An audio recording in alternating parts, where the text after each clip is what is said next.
Friends, మాది చిన్న హోటల్లో ఇలా పచ్చిమిరపకాయ ముచ్చుకులు తీసుకోవడం, ఉప్పు రుబ్బుకోవడం, ఉదయం నుంచి ఏదో పని చేసుకోవడం సరిపోద్ది. అలాగే మీరు కూడా ఏం వర్క్ చేస్తారు? హౌస్ వైఫా? అన్నీళ్ళు తమ్ముళ్ళు అందరూ ఏం చేస్తారు? ఏదో వర్క్ చేసుకుంటూ ఉండాలి. చదివేవాళ్ళు చదువుకుంటూ ఉండాలి, వర్క్ చేసుకుంటూ ఉండాలి. ఏదో బతుకుదేరికి మనం ఏమీ చేయలేం కదా. ఏదో చిన్న బతుకుదేరన్నా మనం కష్టపడాలి. మన కాళ్ళ మీద మనం బతికితే రేపొద్దున ఎందుకైనా పనికొస్తాం మనం. హాయ్ ఫ్రెండ్స్, ఇంకేంటంటే విశేషాలు? అందరూ ఏం చేస్తున్నారు? ఇది మేము ఇలా ఉన్నాం. ఇది చిన్న వాటిలో మా వారికి నాకు చిన్న వాటిలో పెట్టుకున్నాం.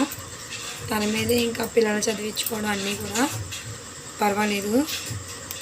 మీరందరూ ఏదో వర్క్ చేసుకోవాలి, మన పిల్లలు భవిష్యత్తు చూడాలి.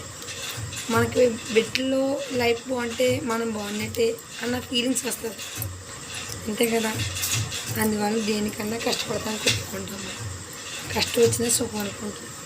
ఒకప్పుడు మా తల్లిదండ్రులు కష్టపడుతుంటే ఎందుకమ్మా ఇలా ఏపి తినేస్తున్నారు నన్ను, మా అమ్మ నన్ను ఇలా ఏపి తినేస్తున్నారు, నాన్నగారు 9 సంవత్సరాలప్పుడే చనిపోయారు, ఇలా ఏపి తినేస్తున్నారు ఇటు నన్ను, ఇంత ఏపి తినేస్తుందండి మా అమ్మ నన్ను నాకు అనిపించేది.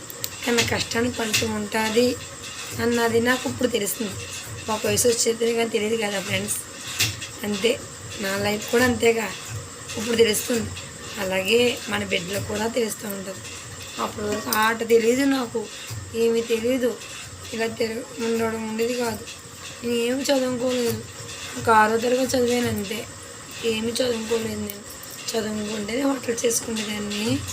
మాది చికెన్ పకోడీ షాప్. మాది స్టార్టింగ్ నాన్న కాంచి కూడా పర్వాలేదు.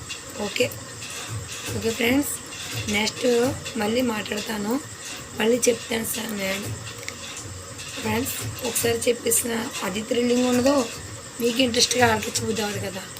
ఓకేనా ఫ్రెండ్స్?